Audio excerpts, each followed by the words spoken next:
3. Ya sekarang kita akan lihat Mas Anton untuk mencontohkan, nanti masuk ke Mas Gonjo, nanti saya ikutin.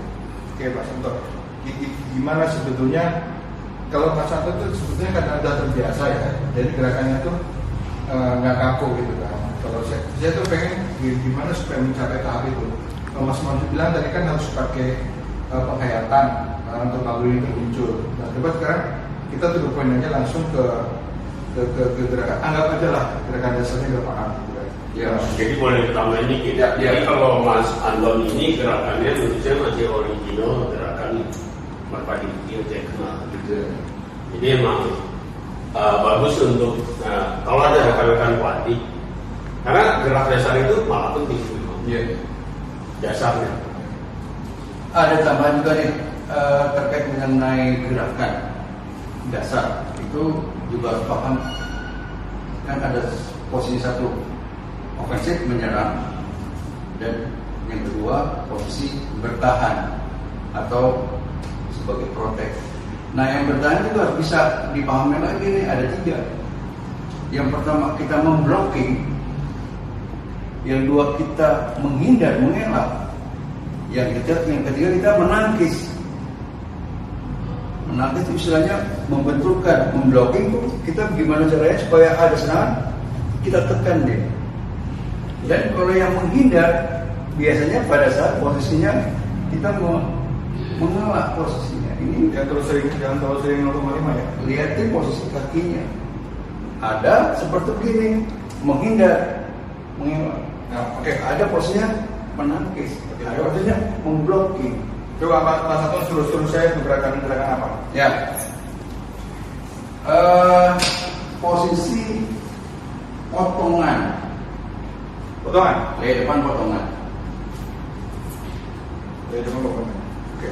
Ini maksudnya tapi di disclaimer dulu ya. Ya. Ini otot-otot tua udah 50-an Ya. udah tidak dari kecil latihan. Jadi pas kalau Mas Anton dari kecil kan. Nanti jangan semua kan gini kan, kalau bagaimana? Set, gua gak begini aja, goyang, gitu kan? Ya, itu di maklum lah, faktor umur. Terus apa lagi? Potongan. Ya. Apa lagi? Ya. Apa lagi? Potongan melakukan kebasan, serangan, sabetan. Ini. Ya. Terus? Ya. Ya. Kalau Mas Anton gimana? Ini bedanya. Kayaknya Jadi seperti ini. Sama-sama buat apa gue? Kita pahami dulu tadi. Kan ada 3 unsur nih. Menghindar, menangkis, sama posisinya memblocking. Coba. Nah kalau posisi kita mau menghindar, ini langsung gerakan posisi layek. Di depan, lihat posisinya. Kalau kita menghindar selalu posisinya agak badan selalu condong ke belakang menghindar. Emang kalau ke biasanya Ini berat badan yang perlu di Sini. Ininya beratnya di sini. Iya. gitu. Nah, terus kenapa ada tangkisan? Nah, tangkisannya ada 2 aja. Ini kita membenturkan atau kita mengarahkan, membelokkan tenaga lawan. Kita menghindar, baru kita membelokkan. Sabetan, lihat posisinya. Berat badan harus dirubah. Ini susah nih. Iya, berat badan dirubah. Jadi posisinya ada di sebelah satu. Begitu kita mau melangkah, ini akan ringan. Ya, baru kita leher itu siap. Baru kita melakukan perputaran pinggul dengan tekanan dari kaki kiri. Seperti ini.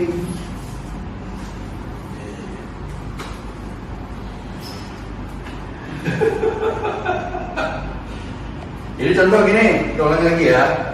Pertama kita menghindar untuk ini menghindar, depan. Iya. Ya, terus Ini baru kita tangkis sedang, potong. Rubah kakinya. Di sini kiri, tek, ini ringan. Tarik. Siap. Begitu kita mau serang, timbul hari gerak. Siap. Nah, ini juga penting Mas. Jadi kebanyakan itu justru kita tuh bergerak itu sumber tenaganya itu ada di gerakan pinggang. Iya. Gerakan pinggang sama terus selaras lah ya. Iya. berat yang diatur oleh kaki. Iya. Waktu itu. Coba Mas, nih gerakan orang yang tidak telat. Iya, tidak telat. Tuh, kan gitu kan. Atau mulainya begini. Nah ini resikonya dia Jadi berat di kaki ini Iya. ya. Pas lagi dia maju juga kan, itu kan serba kaku gitu kan. Tapi kalau Mas Yoga tadi kan, jangan. Nah gitu kan ya. ya Kan kalau di latihan kan apa? Yang dinilai itu gerakan yang benar tapi agak kurang bagus, kurang indah. Bapak konsul itu bisa diterima. Jadi kalau yang perlu juga adalah detail-detail Mas. Jadi waktu Ya. kita kita mau melakukan potongan itu sebenarnya kita belajar Nggak pakai zoom. jadi gunanya kita belajar Pakai zoom. naluri. Ini boleh digulung dikit ya? boleh Boleh. boleh Boleh lah, apa semua boleh dulu. Jadi ini bicara pelan ya Mas ya. Pertama kita berpindah gaya berat. leye Nah, yang namanya lay kita berpindah sehingga kaki kita ini gampang diangkat kan. Tapi pada saat kita pun berpindah kita mesti multitasking, tangan kita ini harusnya muter Mas. Gitu. ya Jadi detailnya ini yang mesti diajarkan bahwa kan merpati putih itu ceritanya ilmu dari perempuan tadinya. Jadi dia itu lebih banyak mengambil momentum lawan ketimbang dia mengaturkan menghajar gitu. Membentukkan langsung. Iya. Jadi seperti yang Mas Anton bilang, pertama kita mesti menghindar, tapi kaki ini udah nggak berat Mas. Gitu loh. Jadi kita mesti menghindarnya jangan tanggung-tanggung, jangan begini Mas. Benar menghindar, nah ini yang benar-benar diputar gitu.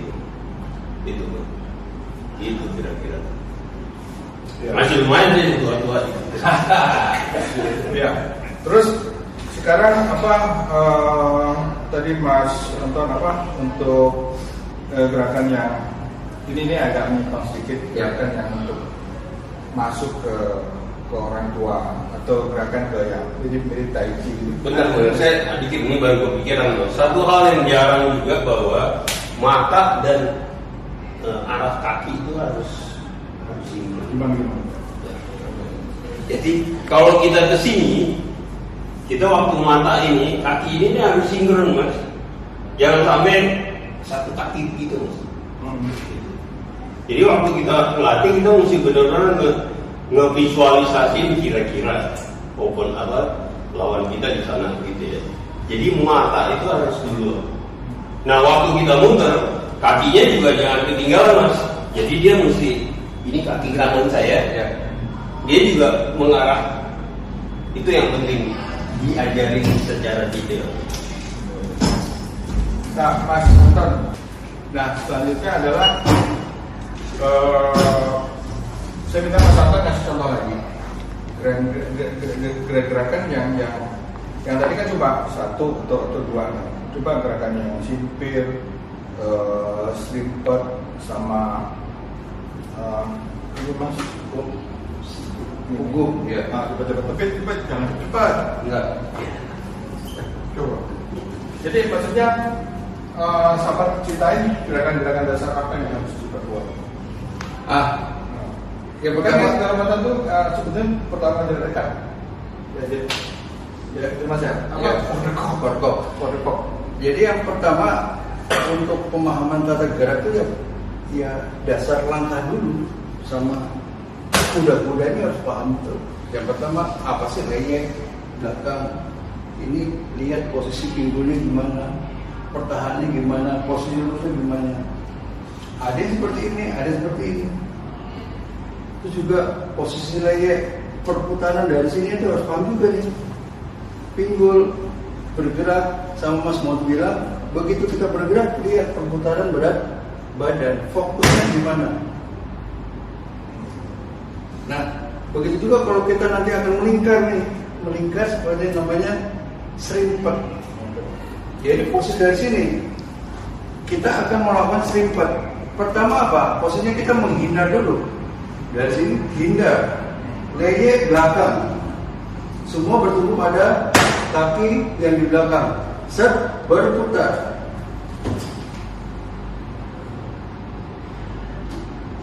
Nah, perputaran itu bukan hanya kaki aja. Yang utama karena kita posisi mengelak ya, badannya harus bergerak dulu. Set, baru Badannya bergerak dulu. putar. Pertahankan. Putar kaki dulu ya. Buka. Ulangin. Jadi dari sini kita menghindar, berat badan cukup di sini, baru diputar. Nah, Jadi kaki itu ngikutin mata, Mas. Bukan begini ya? Bukan begini. nggak ada tujuan. Kita merancang kita serimpet kalau itu. Iya. Kalau ini karena kita mau. Nah, Badan dulu. Jadi pada saat kita bergerak, ini hindar dulu. Set, baru.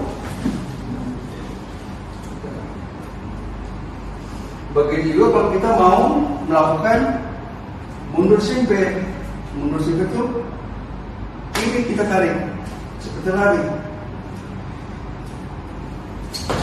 Nah, ini posisi lagi. Berat badannya ada di dari sini, putar leye dulu, gerak, baru tarik. Rubah berat badannya, bebannya jadi di kiri, dari sini tarik leye, putar, tarik kanan, dia akan ringan. Coba pada putar.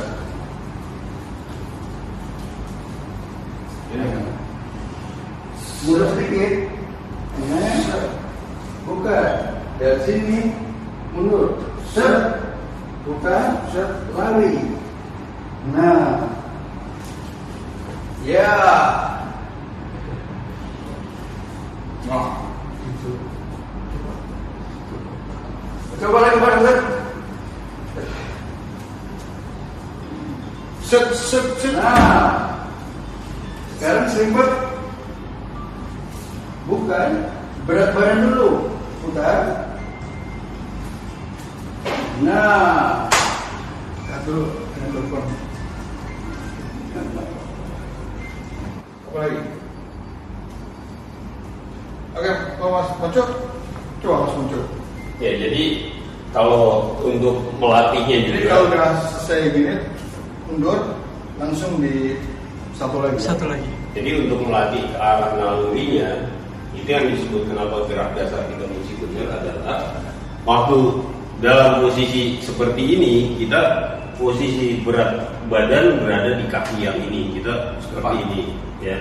Tapi pada saat ada gerakan di mana kita mesti menghindar, sebenarnya ini yang disebut kita melakukan perpindahan ke arah ini. Jadi itu gunanya kita mesti melatih secara pelan. Ini kalau yang sikap-sikap sempurna kan ada gitu gini Mas. Nah, itu harusnya dilatih secara perlahan, perpindahan ini secara perlahan, mata. Nah, pada saat kaki kita udah berat di sini, sebenarnya kita udah enak untuk muternya gitu loh.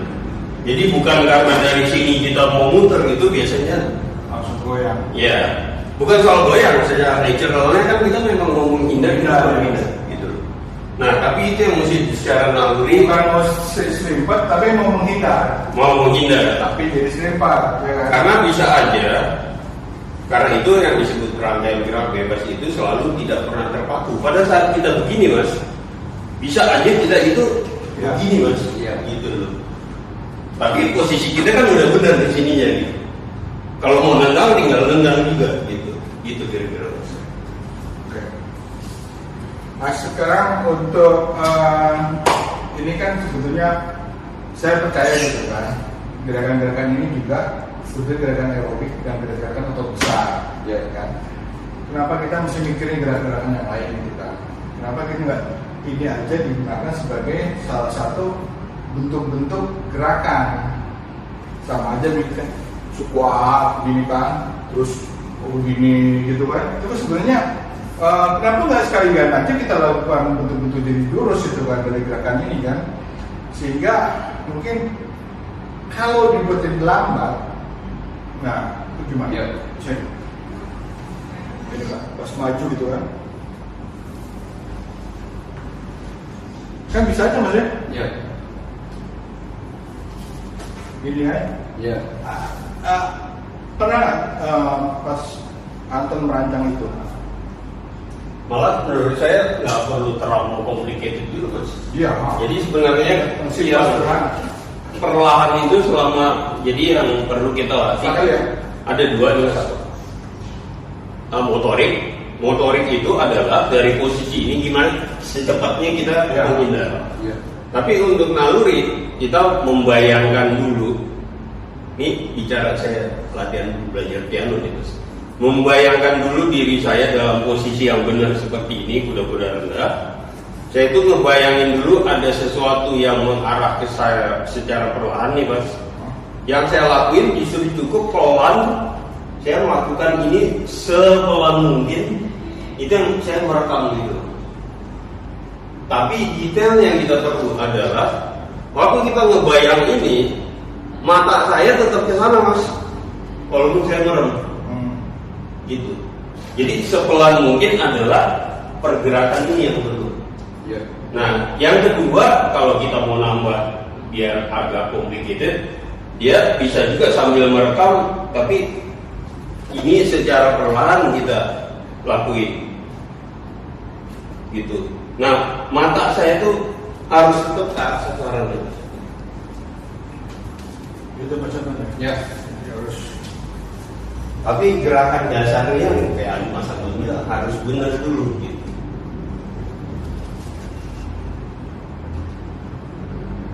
Membayang dulu mas, membayang itu siapa yang mau mukul. Udah gini kan? Banyak terus udah mukul kan? Nah, kita mesti menghindar kan? Pindah. Nah, bentar. Tapi di MB sebenarnya menghindar itu nggak murni menghindar. Di MB itu menghindar, iya berhenti di sini mas. Ini sebenarnya adalah mencari kesempatan untuk once off-nya. Gas dia. Iya. Gini kan? Iya. Berarti nggak tahu dia mau Jadi di visualisasi kita udah ngelihat apakah dengkul ke arah genital atau ini atau itu. Pindah pelan-pelan ya. Dia pokoknya bayangin ya. Bayangin. Begitu saya ngebayangin mukul dia. Harus. Oh, gas. Dia nangis. Gua keprok. Seolah-olah sambil melihat sasaran keprok, sasarannya betul-betul dia. Nggak kena. Nah, bayangin gimana bercerita tuh namanya. Tiba-tiba tendang. Itu tema ya seperti Mas Anton bilang tadi. Itu yang musik. Maju lagi. Set. Kan? Ya. Nah itu jadinya rangkaian gerak bebas. Pegel. Betul. Bukan rangkaian gerak bebas itu yang jadi masuk. Gitu. Iya. Nah, kalau untuk melatih orang tua sebenarnya itu. Coba Mas Anton mungkin rancang lah. Jadi kan kita gini, sebenarnya kenapa sih orang tua nggak boleh latihan merpati putih? Sebenarnya boleh. Kenapa sih orang tua sih nggak boleh latihan main pukul-pukulan atau pukulan atau gerakan? Ya, sampai dirancang gerakan-gerakan kebugaran yang Boleh, lain. iya. Karena secara otomatis umur 40 ke atas itu harus melatih menguatkan otot besar. Nah, merpati putih itu lebih dari cukup. Selain kita melatih otot besar, juga melatih gimana yang Mas Mojo ceritakan mengenai latihan gerak naluri. Seperti contoh nih, kayak kuda-kuda tenang. Ini kalau kita latihan berapa kali ini sudah cukup, lebih dari cukup. Pertama melatih apa? Paha, lutut, Apa istilah medisnya ini Pak? Kalistenik. Gerak. Isometrik. ya. Terus juga kita melatih namanya leye belakang. Leye belakang juga nggak perlu terburuk, nikmatin aja. Ini juga lebih dari cukup. Penguatannya mana nih? Penguatan paha. Nah terus yang terakhir lagi leye depan. Ini mana nih penguatannya? Iya. Ya, ini penguatan lutut. Nah sekarang kita melatih namanya simpir. Ini dipotong aja. Gerakan seperti apa? Leye, tarik, diam, seperti bergerak. Oh, nanti ada lagi. Luruskan lagi. Gerak. Depan. Oh, terus maju lagi nih. Ini apa namanya? Leye. Terus mundur lagi. Seperti ini. Kalau kita lancang, itu akan mati. Terus Harus rendah terus. Paham. nah itu nanti Karena dikasih gini, betul. Kenapa kita melatih kuda-kuda rendah waktu kita latihan? Karena realnya di jalanan kita nggak rendah dulu. Iya. Gitu. Jadi kalau kita udah terbiasa rendah, kita dalam posisi ini sebenarnya lebih Sudah nyaman. sudah terlatih. Terus kalau kan kita terfokus sama RGT 1, RGT 2, 3, 4, 5, 6 gitu kan. Nah, kalau kita bikin gerakan sendiri kita kasih nama boleh nggak? Bisa. Bisa. Idenya RGT sebenarnya dulunya tematik, jadi bukannya sesuatu yang Kata. RGT itu sebenarnya mengarah kepada nantinya RGB. RGB itu pengertiannya gini loh Mas. Setiap kita nantinya begitu sudah kombinasi dua selesai, setiap orang itu mulai menjadi punya bentuk dia sendiri. Karena kita udah mulai punya apa istilahnya ya, kesukaan yang Pola sendiri. Iya. Nah, jadi RGT tadi mengarah ke RGB. RGB udah berbeda, unik per individunya. Saya tuh pengen bikin itu Mas, gerakan mau saya kasih judul rangkaian gerak tornado. Bisa. Bisa. Dos. Jadi nggak pernah jauh-jauh amat, segini doang. Tuh. Bentar, merpati putih itu memang ilmu jarak dekat, Mas. Karena idenya kita anggap kita orang-orang kecil gitu. Soalnya kalau kita orang kecil, satu-satunya cara untuk membunuh orang itu cuma dari dekat, nggak mungkin dari jauh. Gitu. Iya kan? Nggak nyampe. Yang jauh kalau gede tenaganya gede Mas. Gitu. Nah, kalau dia gede, tapi kita deket, dia juga kuat kan. Tapi kan deket Susah ngumpulnya gimana gitu ya. Nah kita udah biasa matain beton ya kan, ya kita kenal gitu kan. Jadi ya gerakan gitu tadi memang kita sepakat bahwa harus jadi gerakan dihayati. Penghayatan. Dihayati itu nggak akan mungkin terjadi kalau kamu begini aja nggak kuat. Iya. Begini aja loh, Iya. capek gitu kan.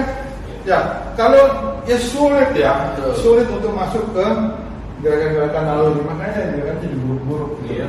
Makanya udah kalau udah berumur kriterianya dia mesti dilatih kalau bisa agak lama untuk kakinya tahan nggak sebelah gitu kan. Lamanya berapa lama? Ditambah sedikit-sedikit. Tapi ada pendapat saya gini Mas. Kalau menurut saya, apapun usianya, apabila kita berhadapan di dunia luar, itu dunia luar nggak mikir kita tua atau muda. Betul. Bacok aja ya, Bacok, tembak gitu ya. Karena tinggal kita sendiri gimana caranya untuk menyelamatkan diri sendiri. Dia yang terluka atau kami yang terluka. Jadi buat rekan-rekan muda ini ada dua mesti didengerin. Kalau kita dalam kondisi bahaya di jalanan, yang perlu kita lakukan pertama kali adalah lari, gitu loh, menghindar. Iya. Benar. Tapi kalau kita sudah nggak bisa lari, nggak ada satu-satu cara lain, kita harus benar-benar Hadapi. bukan ngadepin aja Mas. Harus kita mesti mikir keras buat one off kita tuh jalan. Iya. Karena kalau one off-nya meleset, kita bubar udah. Gitu ya. Gitu. Karena kita kan orang-orang biasa gitu ya, bukan atlet ya. Gitu. Sedangkan kriminal di jalan itu rata-rata atlet. Betul. Jauh-jauh. Emang kirain mereka nggak latihan Pak gitu.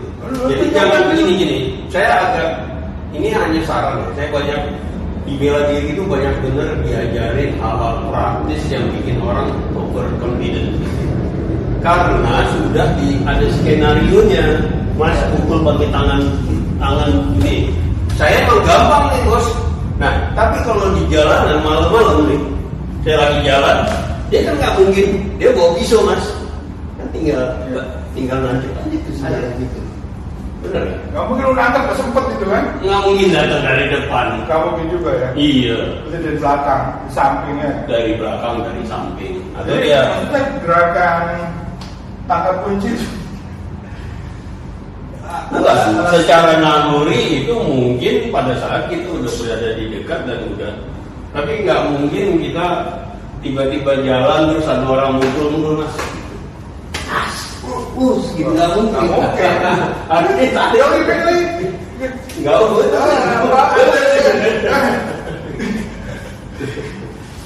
Ya, ini ada hal yang menarik, pertama gini, kita harus bisa memahami emosi kita maupun emosi lawan. Yang kedua, kita harus memahami juga rasa. Nih, seperti gini, dapat saya kasih contoh aja. Saya akan memukul Pak Dokter nih, coba diam. Pasti apa? Pak Dokter akan menangis dengan kuat. Coba lagi. Sekarang saya posisinya netral di sana. kalau nggak sadar ya? ketipu. Jadi coba sekali lagi nih. Ini pada saat kita sama-sama punya emosi nih. Ini pasti dia pasti ngilang. Tapi kalau sama-sama kita relax aja, bukan bisa. Itu yang harus ada istilahnya tuh dijaga. Ya. Tapi kalau chat gitu ya. Ya sebenarnya itu harusnya dipelajari ya. Bukan soal dipelajari aja. Kenapa kalau dia masih muda berlatih kan masih benar-benar berlatih. Serius meluangkan waktu cukup untuk benar-benar pukul tangkis, sparring, jadi benar-benar terbiasa. Ya harus lari juga ya. Bukannya juga Harus latihan. Tapi ya kita ironis ya, apa kan memang